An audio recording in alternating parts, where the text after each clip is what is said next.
வணக்கம் ஃப்ரெண்ட்ஸ். லட்சுமி அம்மா அவர்கள் எழுதிய நாயக்கர் மக்கள் அத்தியாயம் 12. கண் இமைக்கும் பொழுதில் ஒரு பொருளை ஒருவர் கையிலிருந்து இன்னொருவர் கைக்கு மாற்றிவிடும் ஆற்றல் படைத்திருந்த மதன கோபாலனுக்கு அதே போன்று இன்னொரு தனித்திறமையும் இருந்தது. அதை அவனுடன் நெருங்கி பழகும் இரண்டொரு அந்தரங்க நண்பர்கள் மட்டுமே அறிந்திருந்தனர்.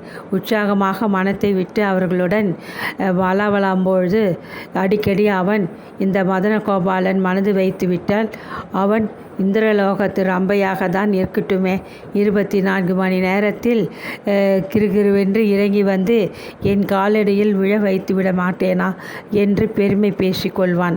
அது வெறும் வாய் வீச்சல் அல்ல என்பதை அவனது ஆப்த சிநேகிதர்கள் அறிந்திருந்தனர், கண்கூடாகவும் கண்டிருந்தனர்.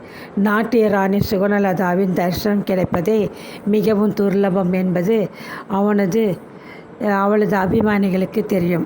ஆனால் மதனகோபாலன் மனது வைத்துவிட்டால் சுகுணலதா என்ன, அவளது குடும்பமே அவனது பச்சை நிற காரில் நாகேந்திரத்தின் முக்கிய தெருக்களில் பவனி வந்து கொண்டிருப்பதை காணலாம். பெண்களின் மென்மையான உள்ளங்களை பேசினாலும் செயல்களினாலும் கனப்பொழுதில் கவர்ந்து கொள்ளும் தனித்திறமை படித்திருந்த மதனகோபாலனை அவனது அந்தரங்க நண்பர்கள் டான்சுவான் என்றும் பெண் கொல்லி என்றும் செல்ல பெயரிட்டு கேலி செய்வது வழக்கம். மதன கோபாலனது இந்த தனித்திறமை சரோஜினி விஷயத்தில் பொய்யாகிவிட்டது. 2 நாட்களும் தனக்கு கிடைத்த சந்தர்ப்பத்தை உபயோகித்து கொண்ட அவன் அவளை கலாசாலைக்கு அழைத்து சென்று விட்டு திரும்ப அழைத்து வரும் பணியில் ஈடுபட்டிருந்தான். மணிகொண்டான் நகரிலிருந்து நாகேந்திரத்துக்கு இடையே உள்ள தூரம் முழுவதும் தனிமையாக அவளுடன் காரில் செல்களில் தனக்கு தெரிந்த பலவித தந்திரங்களையும் கையாண்டு பார்த்தான். அவனது பேச்சு, உல்லாச பார்வைகள், அவன் காட்டிய பரிவு நிறைந்த உபசரணங்கள் ஒன்றையும் கவனிக்காதவள் போல் சரோஜினி மௌனமாகவே இருந்தாள். பெண்கள் மனத்தை கவரும் காரியத்தில் ஜெயமொன்றையே கண்டிருந்த அந்த வெற்றி வீரனுக்கு சரோஜினி ஒருத்தியிடம் தோல்வி ஏற்பட்டது என்றுதான் கூற வேண்டும். ஆனால் அதை கண்டு அவன் மனம் தளர்ந்து விடவில்லை. அவளிடம் காணப்பட்ட மௌனத்திற்கு அவன்தானே அர்த்தம் கற்பித்து கொண்டான். அந்த மௌனம் வெட்கத்தின் பிரதிபலிப்பாக இருக்கலாம், அல்லது அடக்கத்தின் அறிகுறியாகவும் இருக்கலாம். நரசிம்மம் தமது மகளிடம் தான் அவன் கல்யாணம் செய்து கொள்ள விஷயமாக செய்திருக்கும் தீர்மானத்தை கட்டாயம் கூறியிருப்பார். சில தினங்களில் தனக்கு கணவனாக வரப்போகும் புருஷனிடம் துணிச்சலுடன் பேச சரோஜினி வெட்கப்பட்டு கொண்டு மௌனம் மேற்கொண்டிருக்கலாம். சுபாவத்தில் அவள் தாராளமாக யாரிடமும் பேசி பழக சந்தர்ப்பமின்றி தனிமையில் வளர்க்கப்பட்டவள். அடக்க சுபாவம் காரணமாக அவள் மௌனமாக இருக்கலாம். எது எப்படி இருந்தாலும் மதன கோபாலனுக்கு ஒரு விஷயத்தில் அவளது மௌனம் மிகவும் பிடித்திருந்தது. மனைவி என்று அவள் தேர்ந்தெடுக்கும் பெண்ணிடம் அந்த 2 குணங்கள் இருக்க வேண்டும் என்று அவன் பெரிதும் விரும்பினான். எப்படியும் சரோஜினியின் மனத்தை தன் வசப்படுத்தி கொள்ள முடியும் என்று அவன் நம்பினான். ஆதலால் அவளது அசட்டையை அவன் பெரிதும் பாராட்டவில்லை. அந்த 2 தினங்களும் ஸ்வர்கலோக உலகிலே பவனி வந்து கொண்டிருப்பது போல் மிகவும் மகிழ்ச்சியுடன் காணப்பட்டான் அவன். பொறாமை வாலிபத்தின் எதிரி. பொறாமை காதலுக்கும் சில சமயங்களில் விரோதியாகி விடுவதுண்டு. பொறாமையற்ற வாலிபமும் பொறாமையின்றி துடிக்கும் காதலும் ஒன்று சேர்ந்துவிட்டால் அங்கே சகிப்புத்தன்மைக்கு இடம் ஏது? காலையிலும் மாலையிலும் தொடர்ந்தாற்போல் 2 தினங்கள் அதே காட்சியை காண நேரிட்ட மோகன ரங்கத்தின் உள்ளம் ஆத்திரத்தில் பதறியது. மதனகோபால் தனது காரை கொண்டு வந்து நிறுத்திய தோரணையும், சரோஜினியிடம் அவன் வெளிப்படையாக காட்டிய உரிமையையும் தனது அறை ஜன்னல் வழியே பார்த்து கொண்டிருக்க மோகன ரங்கத்தினால் தாழவே இல்லை. மதனகோபாலன் என்பவன் யார்?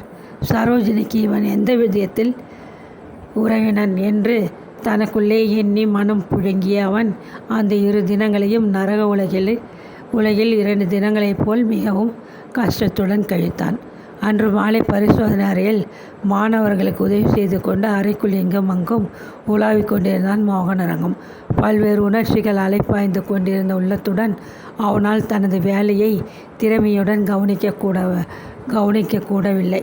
சிறிது நேரம் தயங்கிவிட்டு ஆவலை கட்டுப்படுத்த முடியாது மிகவும் வேகமாக சரோஜினி நின்று கொண்டு பரிசோதனை செய்து கொண்டிருந்த மேஜை அறையில் சென்றான்.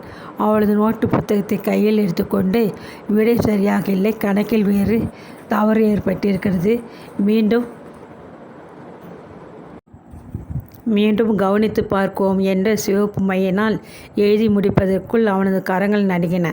புத்தகத்தை அவளிடம் கொடுக்க கை நீட்டிய அவன் தாழ்ந்த குரலில், மதனகோபாலன் என்பவர் உங்களுக்கு உறவினரா என்று கேட்டான். அவனது கேள்வி சரோஜினியை திடுக்கிட செய்தது. முகம் சிவந்து நெஞ்சு படபடக்க என்ன பதில் சொல்வதென்று காரணமற்ற துரத்திகளுடன் அவன் முகத்தை நிமிர்ந்து பார்ப்பதற்குள், ஸ்ரீமான் நரசிம்மத்தை நான் அறிமுகம் செய்து கொள்ள ஆவலாக இருக்கிறேன். நாளை மறுநாள் விடுமுறை நாளன்று மணிகொண்டா நகருக்கு விஜயம் செய்ய உத்தேசித்திருக்கிறேன் என்று கூறிவிட்டு பதிலுக்கு காத்திராது வேறு ஒரு மாணவிக்கு உதவி செய்ய விரைந்து சென்று விட்டான் மோகனரங்கன். கையில் பிடித்திருந்த பேனாவை மேஜை மீது வைத்துவிட்டு கிளியினால் சில்லிட்டு விரைத்து போன தனது விரல்களை மெதுவாக சுருக்கிவிட்டு கொண்டு சரோஜினி அவன் சென்ற திக்கை திரும்பி பார்த்தாள். வழக்கமாக காணப்படும் அந்த பரிவு நிறைந்த பார்வை அவனது கண்களில் அன்று காணப்படவில்லை. அதற்கு பதில் அவனது முகத்தை கவிந்து கொண்டிருந்த துன்பத்தின் சாயலை கண்ட சரோஜினி ஏதோ குற்றம் செய்துவிட்டாள் போல் மிக்க துக்கமடைந்தாள். அன்று முழுவதும் அவள் மனத்தை ஒரு கிளி பிடித்து கொண்டு அலட்டி கொண்டிருந்தது. எங்கே மோகனரங்கத்தின் காதலை இழந்துவிடுவோமோ என்பதுதான் அந்த கிளி. மதனகோபாலன் என்பவர் உங்கள் உறவினரா என்று அவன் கேட்ட அந்த கேள்வியின் பொருள் அவளுக்கு நன்கு விளங்கிவிட்டிருந்தது. மதனகோபாலனின் காரில் அவள் பிரயாணம் செய்வதை எல்லோரையும் போல் மோகனரங்கனும் பார்த்துவிட்டான். எல்லோரையும் போல் அவனும் அவளை பற்றி அதற்காக தவறாக எண்ணிவிட்டான். மற்றவர்கள் என்ன கூறிக்கொண்டாலும் அவளுக்கு அக்கறை இல்லை. ஆனால் மோகனரங்கன் அவளை தவறாக எண்ணிக்கொள்ளும்படி அனுமதிப்பது கூடவே கூடாது. அவனது காதலை அவளால் இழக்கவே முடியாது. ஸ்ரீமான் நரசிம்மத்தை அறிமுகம் செய்து கொள்ள மோகனரங்கன் ஆவலாக இருக்கிறானாம். இதென்ன பைத்தியக்கார யோசனை? எதற்காக இந்த அறிமுகம்? தமது அருமை மகளை அந்த வாலிபன் காதலிக்கிறான் என்று கொஞ்சம் சந்தேகம் ஏற்பட்டாலும் போதும், ஸ்ரீமான் நரசிம்மன் முதலில் அதற்கு ஒரு முற்றுப்புள்ளி வைத்துவிட்டு மறுவேளை பார்க்க மாட்டாரா? சும்மா படுத்து கிடக்கும் சிங்கத்தை தட்டி எழுப்பி வேடிக்கை பார்க்கும் துணிவது போல் என்ன மட்டித்தனமான இந்த யோசனை என்று பலவாறு எண்ணி அன்று முழுவதும் சிந்தனையில் கழித்த அவள் மறுநாள் காலை ஒரு முடிவிற்கு வந்தாள். அன்று சாயங்காலம் கலாசாலையை நின்று களைத்து திரும்பி வந்த மோகனரங்கன் தனது ஆடைகளை மாற்றிக்கொண்டு கூடத்து மேஜை அருகில் வந்து உட்கார்ந்து கொண்டான். கோயிலுக்கு போய்விட்டு சீக்கிரம் திரும்பி வருகிறேன். வீட்டை பூட்டி கொண்டு எங்கேயாகிலும் புறப்பட்டு போயிடாதே என்று அத்தை அம்மாள் கூறிவிட்டு சென்றது கூட அவனது காதுகளில் சரியாக விழவே இல்லை. வாயிற்கதவை தாளிடாது சாத்திவிட்டு மேஜை அருகில் மீண்டும் வந்து உட்கார்ந்த அவனுக்கு எந்த வேலையிலும் மனம் ஓடவில்லை. காதல் என்பது எத்தனை துன்பமான ஒரு உணர்ச்சி! கலாசாலையில் அவன் போதித்து வந்த வகுப்புகளில் எத்தனையோ பெண்கள் இருந்தனர். இருந்தும் அவன் மனம் சரோஜனிடம் சென்று அடிமைப்படுவானேன் என்று தனக்குள் சிந்தித்தபடி புத்தகத்தின் ஏடுகளை மெல்ல புரட்டி கொண்டிருந்தான். படித்து கொண்டிருக்கிறீர்கள். பூஜை வேளையில் கரடி வந்தது போல் நான் வந்து தொந்தரவு செய்ய நேர்ந்துவிட்டது என்று கூறிய இனிய குரலை கேட்டு திடுக்கிட்டு திரும்பி பார்த்தான். வாருங்கள், உட்காருங்கள் என்று உபசரித்து கொண்டு எழுந்த அவனது முகம் ஆனந்தத்தில் மலர்ந்தது. நாட்காலியின் கையை பிடித்து கொண்டு தயக்கத்துடன் நின்ற சரோஜினி சுற்றுமுற்றும் பார்த்துவிட்டு, உங்கள் அத்தையம்மாள் வீட்டில் இல்லையா என்று வினவினாள். இல்லை, சற்று முன்தான் கோவிலுக்கு போனார்கள். வந்து விடுவார்கள், உட்காருங்கள் என்று உபசரித்த மோகனரங்கன் அவள் உட்கார்வதற்கு ஒரு நாட்காலியை உள்ளிருந்து எடுத்து கொண்டு வந்து போட்டான்.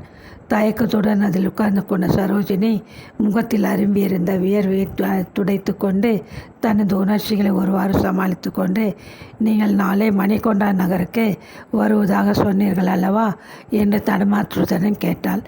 அவளை கண்டவுடனே மோகனரங்கத்தின் துயரமெல்லாம் மறைந்து அதற்கு பதில் அளவுக்கு மீறிய உற்சாகம் ஏற்பட்டிருந்ததால், ஏன் உங்கள் வீட்டில் எனக்கு நாளைக்கு பலமான விருந்து ஏற்பாடு செய்ய போகிறீர்களோ? முன்கூட்டியே எச்சரிக்கை விடுக்க வந்திருக்கிறீர்கள் போலிருக்கிறது. சாப்பாட்டிற்கு நான் வஞ்சியவன் அல்ல என்று கூறி பரிகாசமாக சிரித்தான். அதை கேட்டு சரோஜனின் முகம் வாடிவிட்டது. நீங்கள் எங்கள் வீட்டிற்கு வருவது எனக்கு மிகவும் சந்தோஷத்தை அளிக்கக்கூடிய விஷயம்தான். ஆனால் இன்றை நான் வந்திருப்பதன் நோக்கம் அதற்கு எதிர்மாறானது. நீங்கள் தவறி போய் கூட எங்கள் வீட்டிற்கு வந்துவிடாதீர்கள், வர வேண்டாம் என்று உங்களிடம் கேட்டுக்கொள்ளத்தான் நான் நேரடியாக இன்று வந்தேன் என்று கூறி முடிப்பதற்குள் துக்கம் தொண்டையை அடைக்க, கண்களில் நீர் பெருக தலையை குனிந்து கொண்டாள்.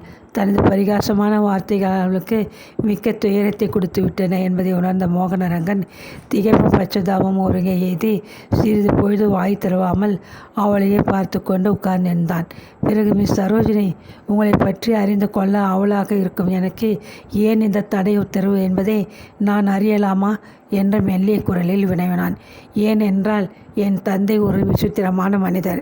அவர் ஒருவருடனும் தொடர்பு வைத்து கொள்ள பிரியப்பட மாட்டார்.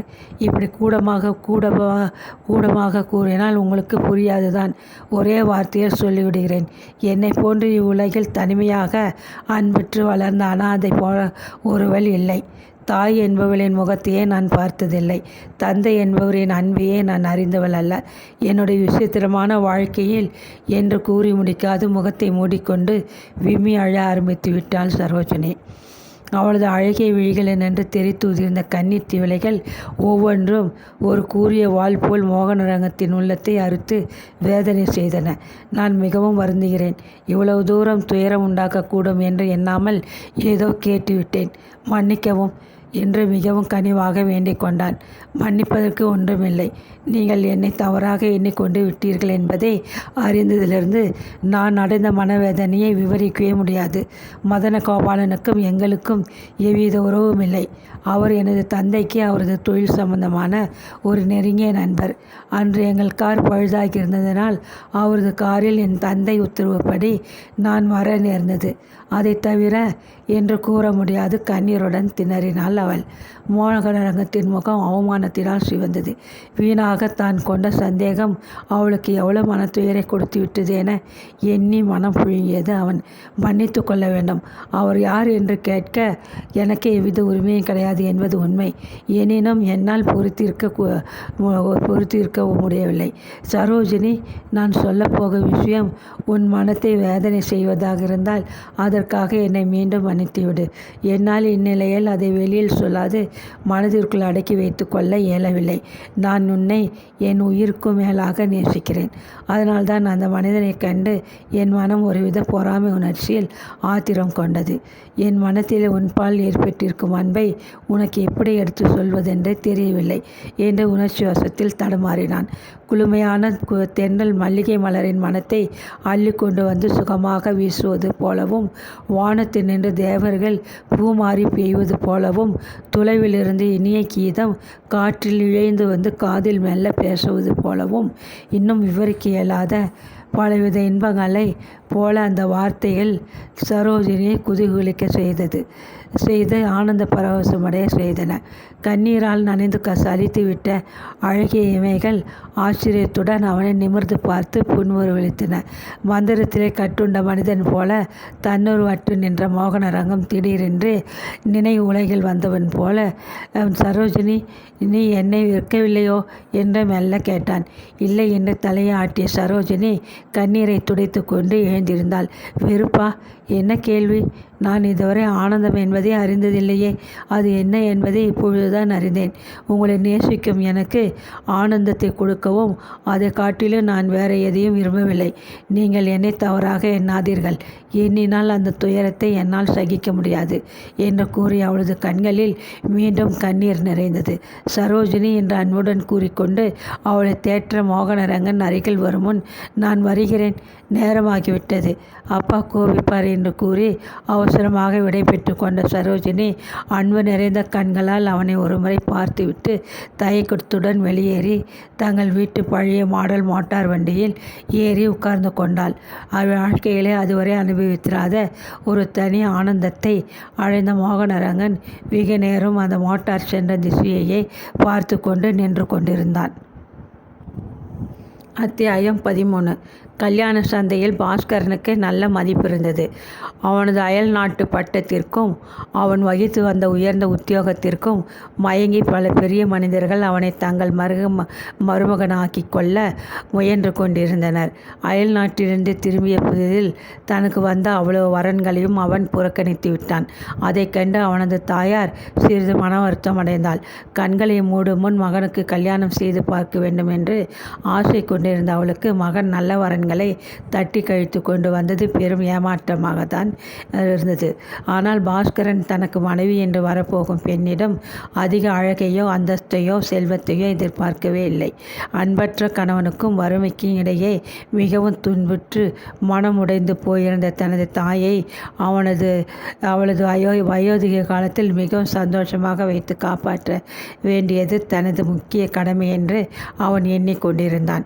அந்தஸ்து மீறிய இடத்திலே மனம் செய்து கொண்டால் எங்கே தனது கடமையை நின்று தவறு நேரிடுமோ என்று அச்சத்தினால் அவன் முதலில் வந்த பல வரன்களையும் புறக்கணித்து விட்டிருந்தான். நாயக்கர் தமது மகளை அவனுக்கு மனம் செய்து கொடுக்க முயற்சி கொண்டிருக்கிறார் என்று தாயார் மூலம் கேள்விப்பட்டதும் அவரது அந்தஸ்தை கண்டு அவன் மனம் கலங்கவில்லை. அவரது குடும்ப நிலை, அவரது குணம், அளந்து கொள்ளப் போகும் பெண்ணின் தோற்றம் எல்லாவற்றையும் நேரில் பார்த்துவிட்டு பிறகு பிடித்தால் ஒத்துக்கொள்வதாக தாயாரிடம் கூறிவிட்டு அவன் எதேச்சையாக வருகிறவன் போல் மங்கநல்லூருக்கு வந்திருந்தான். நாயக்கரது குடும்ப நிலை, அவர் பழகிய முறை, அவரது அந்தஸ்து எல்லாம் பாஸ்கரனுக்கு மிகவும் திருப்தியை அளித்தன. எல்லாவற்றையும் விட அவரது அருமை குமாரத்தி சித்ரா முதல் சந்திப்பிலே அவன் மனதை வெகுவாக கவர்ந்து விட்டாள். அந்த நாயக்கர் வீட்டிலிருந்து திரும்பிய பாஸ்கரன் முதல் வேளையாக தனது தாயாருக்கு ஒரு கடிதம் எழுதி தபாலில் சேர்த்தான். உங்கள் மனக்குறையை நீடிக்க விரும்பாது இந்த வருஷமே நான் மனம் செய்து கொள்ள முடிவு செய்துவிட்டேன். ராமசுவாமி நாயுடுவின் குடும்பத்தை எனக்கு மிகவும் பிடித்திருக்கிறது. சித்ரா கிராமத்து சூழ்நிலையில் மிகவும் கண்ணியமாக வளர்க்கப்பட்ட பெண். மாமியாருக்கும் கணவனுக்கும் அடங்கி குடும்பத்தை திறமையுடன் நடத்துவாள் என்று எதிர்பார்க்கிறேன். ஆகவே இந்த இடத்தில் நான் சம்மதம் செய்து கொள்வது உங்களுக்கும் திருப்தி அளிக்கும். பிறகு மற்ற விவரங்கள் எழுதுகிறேன் என்பதுதான் அந்த கடிதத்தின் முக்கிய சாராம்சம். நாயக்கர் மகளை மனைவியாக ஏற்றுக்கொண்டு விடுவது என்று எடுத்த எடுப்பிலேயே தீர்மானித்து விட்ட பாஸ்கரனுக்கு திரும்ப நாகேந்திரத்துக்கு செல்லும் முன் அந்த பெண்ணை மீண்டும் ஒருமுறை நன்றாக பார்க்க வேண்டும் என்ற ஆவல் ஏற்பட்டது. எதேச்சையாக அவளை இன்னொரு தடவை காணக்கூடும் என்று எண்ணிக்கொண்டு அவன் நாயக்கர் வீட்டிற்கு அதற்கு அடுத்து 2 தினங்களும் தொடர்ந்தாற்போல் விஜயம் செய்தான். அந்த இருமுறைகளும் சித்ராவை அவன் பார்க்க முடியவில்லை. பாஸ்கரன் வந்திருக்கிறான் என்று கேள்விப்பட்டதும் சித்ரா சமையல் அறையில் போய் மூலையில் ஒண்டிக்கொண்டு உட்கார்ந்து விடுவாள். அவன் சென்ற பின்புதான் வெளியே வருவாள்.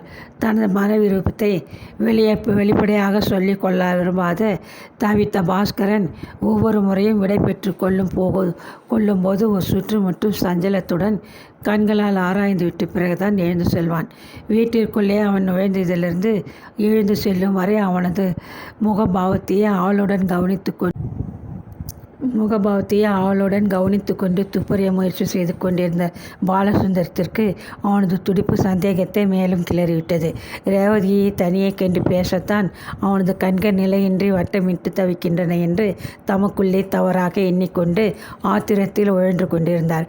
அன்று காலை பாஸ்கரன் வழக்கத்தை விட சற்று முன்னதாகவே நாயக்கர் வீட்டிற்கு வந்திருந்தான். கூடத்திற்குள் பிரவேசித்த அவனுக்கு அதுவரை எதிர்பார்த்திருந்த அந்த சந்தர்ப்பம் தானாகவே அன்று கிடைத்தது.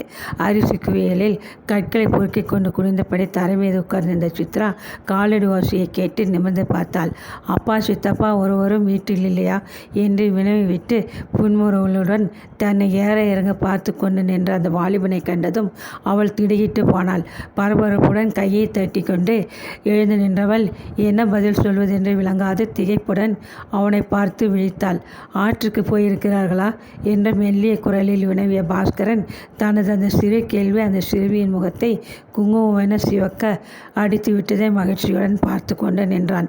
எதுவுமே பதில் கூறாது வெட்கம் தொண்டையை பிடித்து கொள்ளவே ஆமாம் என்பதற்கு அடையாளமாக தலையை மட்டும் அசைத்தாள் சித்ரா. பாஸ்கரன் மீண்டும் ஏதோ பேசத் துவங்குமன் அவள் செய்து கொண்டிருந்த வேலையை அப்படியே போட்டுவிட்டு மிரட்சியுடன் தோட்டத்தின் பக்கம் ஓட்டம் நடையுமாக சென்று மறைந்து விட்டாள். கிணற்றின் மேடை மீது போய் தொப்பென்று உட்கார்ந்து கொண்ட அவளுக்கு மூச்சு தடுமாறியது. வலிய தன்னுடன் பேச்சு கொடுத்த பாஸ்கரன் மீது அவளுக்கு அது சமயம் கோபம் ஏற்படவில்லை. உண்மையில் 2 நாட்களாக அவன் மீது அவள் கொண்டிருந்த அந்த பழைய கோபம் கூட இன்று எங்கேயோ ஓடி ஒளிந்து கொண்டு விட்டது. பயம், இன்பம் என்று பிரித்தெடுக்க முடியாத ஒரு புது உணர்ச்சியிலே கொந்தளித்து கொண்டிருந்த அவளது உள்ளம் குளிரை சகிக்காது சிறகை அடித்து கொள்ளும் சிறு பறவையைப் போல் படபடவென்று துடித்தது. பாஸ்கரன் எங்கே தன்னை பின்தொடர்ந்து தோட்டத்திற்கு வந்து விடுவானோ என்று எண்ணி சங்கோஷமடைந்த அவள் சுற்றுமுற்றும் பார்த்துவிட்டு நகத்தை கடித்து கொண்டு யோசனையில் மூழ்கிவிட்டாள். உட்காருங்கள், நின்று கொண்டிருக்கிறீர்களே என்று உபசரித்த பெண்ணின் இனிய குரலை கேட்டு பாஸ்கரன் திரும்பி பார்த்தான். முகப்பவுடரின் மென்மையான மனம் லேசாக காற்றுடன் கலந்து வந்து அவனது முகத்திலே மோதியது. தனது எழிலை பன்மடங்காக சோபிக்க செய்து கொண்டிருந்த மஞ்சள் நிற ஜார்ஜெட் புடவையின் தலைப்பை பின்னிலிருந்து இழுத்து கழுத்தின் மீது அலட்சியமாக விசிறி போட்டுக்கொண்டு வானத்திலிருந்து தேவமங்கை இறங்கி வருவது போல் மாடிப்படிகளில் மெல்ல அழகு நடை போட்டுக்கொண்டு ரேவதி இறங்கி வந்து கொண்டிருந்தாள். மெதுவாக கூடத்திற்கு வந்து, சௌக்கியம்தானே மிஸ்டர் பாஸ்கரன் என்று கேட்டுவிட்டு கை குவித்து அஞ்சலி செய்தாள் அவள். சௌக்கியம், மிக்க வந்தனம். உங்களை நான் இந்த கிராமத்தில் சந்திப்பேன் என்று எதிர்பார்க்கவே இல்லை. ஓய்வாக சில நாட்கள் தங்கியிருக்க வந்திருக்கிறீர்கள் போலிருக்கிறது என்று பாஸ்கரன் வினயமாக விசாரித்தான். உங்கள் புண்ணியத்தில் சௌகரியத்துக்கு ஒரு குறைவும் இல்லை. நான் இங்கே வரப்போவது தீர்ந்திருந்தால் முன்னாடியே வந்து சுயப லாபங்கள் விசாரித்திருப்பீர்களோ?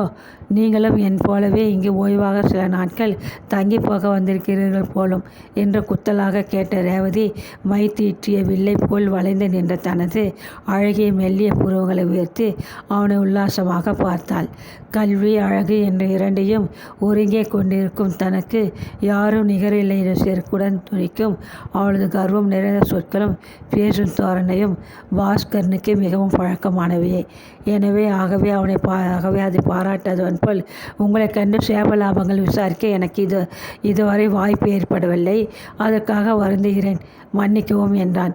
இப்பொழுதுதான் விசாரித்து விட்டீர்களே, இனி மன்னிப்பதற்கு என்று லேசாக சிரித்த ரேவதி தொடர்ந்தாற்போல், இந்த பெண் ஏன் இப்படி உங்களை கண்டு பட்டி காட்டு மாட்டை போல் மிரண்டு கொண்டு ஓட வேண்டும்? கேட்ட கேள்விக்கு பதில் சொன்னால் குடியா மூழ்கிவிடும். கிராமத்திலே படிப்பு வாசனை என்று செல்லமாக பெண்களை வளர்த்தால் அவர்கள் இப்படிதான் தத்துப்பித்தென்று நடந்து கொள்வார்கள்.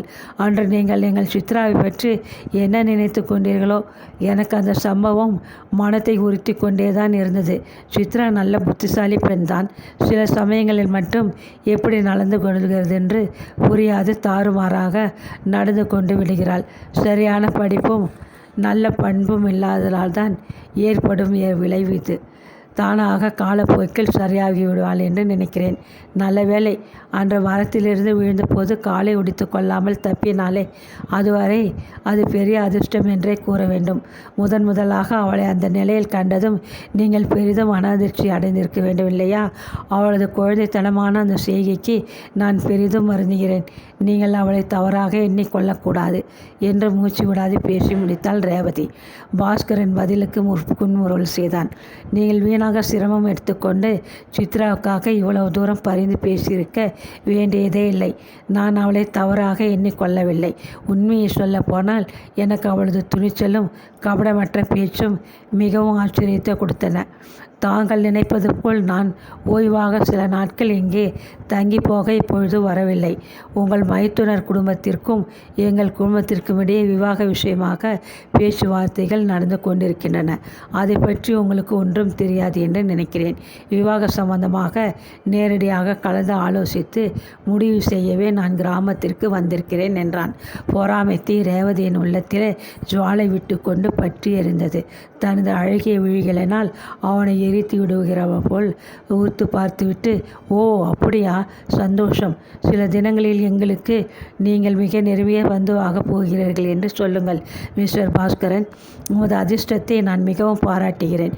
சித்ரா மிகவும் நல்ல பெண் என்றால் பகட்டாக. உங்கள் பாராட்டுதலுக்கு எனது நன்றி உரித்தாகும் என்று பதிலளித்த பாஸ்கரன் புன்னகை செய்தான்.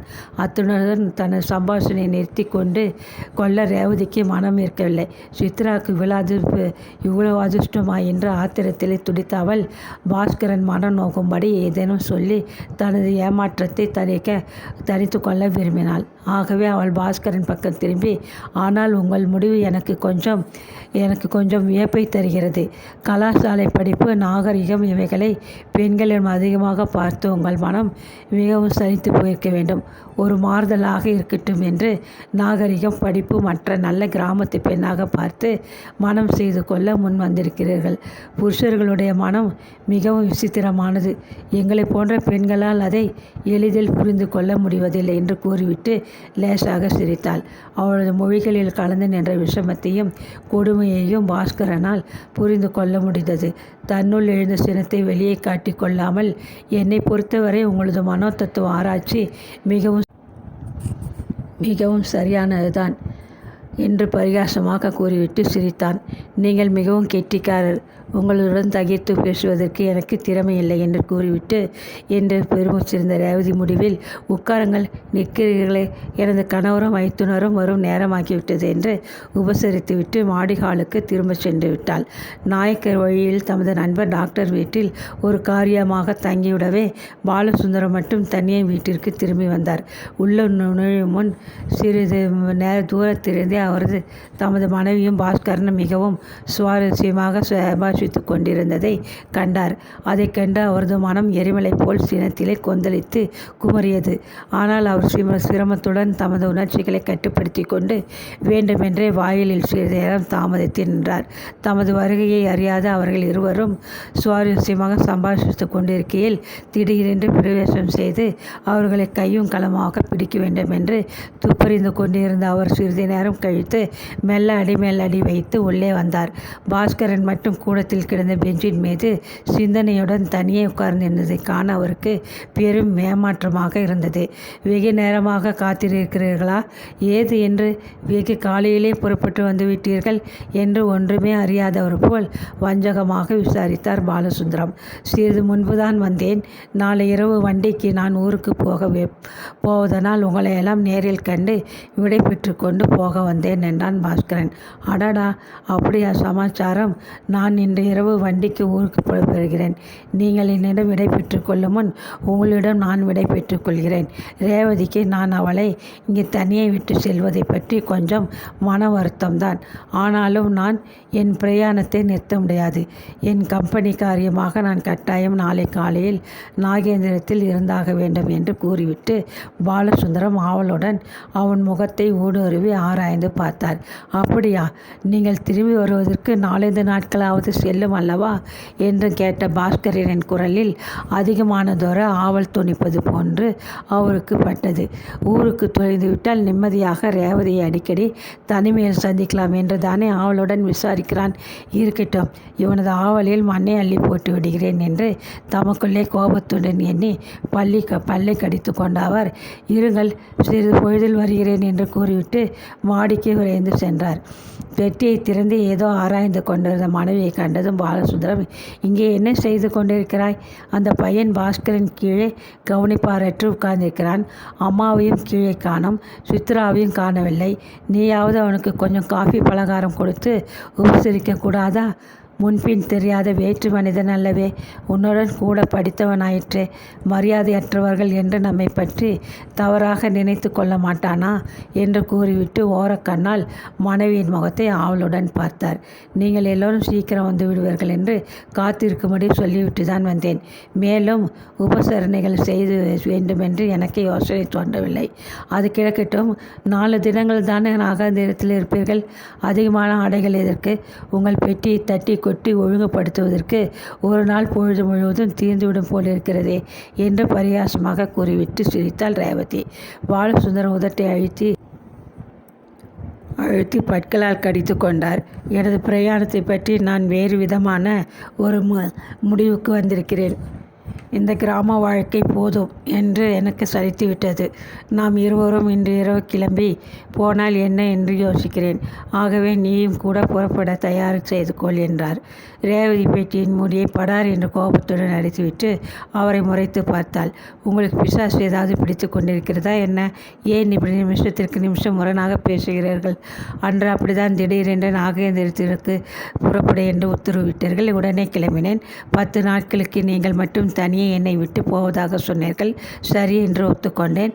இப்பொழுது திடீரென்று கிளம்பு என்று திடீர் உத்தரவு போடுகிறீர்கள். உங்கள் இஷ்டப்படியெல்லாம் என்னை ஆட்டி வைக்க நான் என்ன வாயில்லா பொம்மையா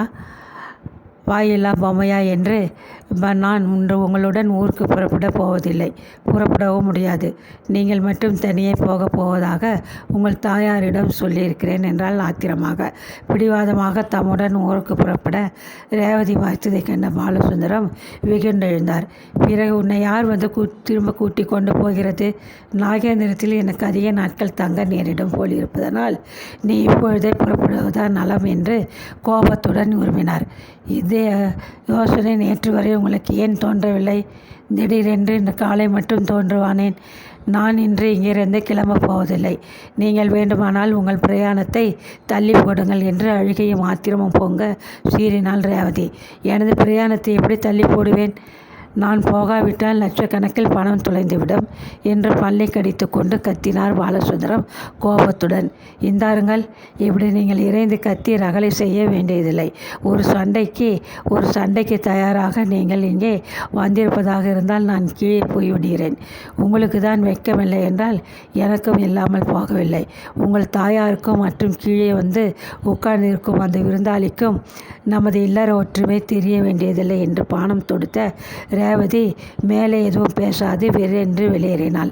அது சமயம் வெளியிலிருந்து வீட்டுக்கு திரும்பி வந்த நாயக்கர் பாஸ்கரனை கண்டதும் ஆனந்தத்துடன், அடடா, வெகு நேரம் காத்திருக்க செய்துவிட்டேனே, மன்னிக்கவும் என்று கூறிக்கொண்டு பக்கத்தில் வந்து அமர்ந்து கொண்டார். தனக்கிருந்த மனநிலையில் பாஸ்கரன் தான் சொல்ல வந்த முக்கிய விஷயத்தை கூறாது தான் மறுநாள் இரவு ஊருக்கு போவதாகவும் விடை பெற்று செல்ல வந்ததாகவும் கூறினான். விவாக சம்பந்தமாக எதுவும் பேசாது அவன் ஊருக்கு கிளம்பி செல்ல போவதை அறிந்த நாயக்கர் மனம் வாட்டமுற்றார். எனினும் அதை காட்டிக் கொள்ளாது, எனது தம்பியும் இன்று ஊருக்கு போக வேண்டும் கிளம்பிவிட்டான். நீயும் நாளைக்கு ஊருக்கு போக வேண்டும் என்கிறாய். உங்களுடன் எல்லாம் சரியாக பேசி உபசரிக்க கூட எனக்கு அவகாசம் இல்லாமல் நான் எனது வேலைகளை கவனித்து கொண்டிருந்து விட்டேன். நீங்கள் இருவரும் என்னை போல் கிராமத்திலே நிலப்புலன்களை காத்து தொழில் செய்கிறவர்கள் அல்ல, பெரிய உத்தியோகம் செய்கிறவர்கள். ஊருக்கு போகக்கூடாது என்று தடை செய்வதில் நியாயமில்லை. இன்று இரவு உங்கள் இருவருக்கும் நமது வீட்டில் ஒரு விருந்து ஏற்பாடு செய்ய போகிறேன். கட்டாயம் அதை நீ மறுக்கக்கூடாது என்றார் நாயக்கர். மறுக்கவில்லை, ஏற்றுக்கொள்கிறேன். நான் வருகிறேன். நேரம் அதிகமாயிற்று என்று பணிவாக கூறிவிட்டு பாஸ்கரன் கிளம்பினான். அன்று முழுவதும் ரேவதி கணவனுடன் ஏதும் பேசவில்லை. பாலசுந்தரமும் கோபத்துடன் மௌன விரதம் மேற்கொண்டிருந்தார். அன்று இரவு விருந்தில் அவர் கலகலப்பின்றி மிகவும் வாட்டமுடன் காணப்பட்டார். போஜனத்தை வெறுப்புடன் முடித்து கொண்டு எழுந்த பாலசுந்தரம் கையை கழுவிக்கொள்ள முற்றத்திற்கு வந்ததும் வானத்தை நிமிர்ந்து பார்த்துவிட்டு பெருமூச்சிருந்தார். நல்ல மழை பெய்யப் போகுதே, ஏன் பாலு, வானத்தை பார்த்தியா என்று கவலையுடன் கேட்டார் நாயக்கர். அடாது மழை பெய்தாலும் விடாது நான் நாகேந்திரம் போய் ஆக வேண்டும் என்று வறட்சியான குரலில் பதிலளித்தார் தம்பி. இந்த மழையிலே என்னத்துக்கு கிளம்பணும்? தண்டவாளம் புரண்டு கொண்டால் என்ன செய்கிறது? காலமே ரொம்ப கெட்டி கிடக்கிறது என்று தாயார் கோதையம்மாள் கவலையுடன் கூறி முடிப்பதற்குள் சோவென்று பெருங்கோஷத்துடன் மழை பெய்ய ஆரம்பித்தது. கண்களை பறித்துவிடுவோல் அடிக்கடி பளிச்சிட்ட மின்னலும் தொடர்ந்து வானமே இடிந்து விழும் போல் எழுந்த இடியோசையும் கண்ட நாயக்கர், தம்பி, நான் சொன்னதை கேட்க மாட்டான். பாஸ்கரன், நீயாவது நான் சொல்வதை கேள். இந்த மழையை பார்த்தால் சீக்கிரம் நிற்காது போல தோன்றுகிறது. இருட்டில் மழையில் நீ வயல்வெளிகளில் குறுக்காக செல்வது தவறு. அதனால் இன்று இரவு இங்கேயே தங்கிவிடு. காலையில் எழுந்திருந்து போகலாம்.